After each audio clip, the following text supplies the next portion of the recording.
तर आणखी एक मोठी अपडेट सध्या समोर येते। नागपूर ग्रामीण पोलिसांनी अनिल देशमुखांच्या हल्ल्याबाबत मोठी भूमिका घेतल्याचं सध्या दिसून येतंय। पवार गटाचे नेता अनिल देशमुख हे यामुळे आता अडचणीत आलेले आहेत। तर अनिल देशमुख यांच्यावर जो हल्ला झाला होता, तर अनिल देशमुख यांच्यावर हल्ला झालाच नव्हता अशी भूमिका यावेळी पोलिसांनी घेतल्याचं पाहायला मिळतंय। नागपूर ग्रामीण पोलिसांनी ही भूमिका घेतलेली आहे, त्यामुळे आता पोलिसांच्या या भूमिकेमुळे अनिल देशमुखांची अडचण वाढणार आहे।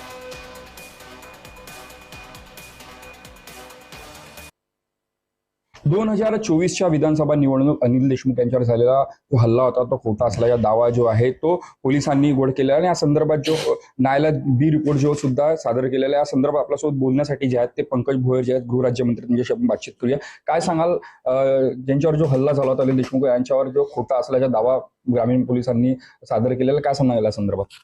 सदर घटना ही 2024च्या विधानसभेच्या निवडणुकीच्या वेळेस घडलेली होती आणि त्यावेळेसच ह्या राज्यातल्या काही नागरिकांनी ही घटना खोटी असल्याची तक्रारी पोलीस प्रशासनाकडे करण्यात आलेल्या होत्या।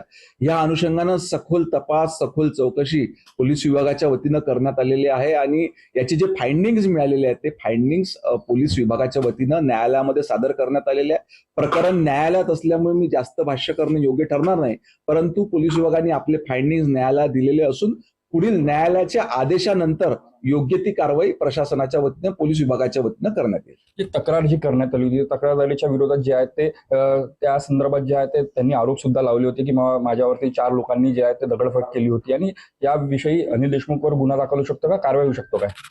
नाही, राजकारणामध्ये अनेक आरोप प्रत्यारोप हे त्या ठिकाणी होत असतात, परंतु आमचं पोलीस विभागाचं काम आहे की आलेल्या तक्रारीची सखोल चौकशी करणे, तपास करणे आणि त्यानंतर योग्य तो निर्णय घेणे।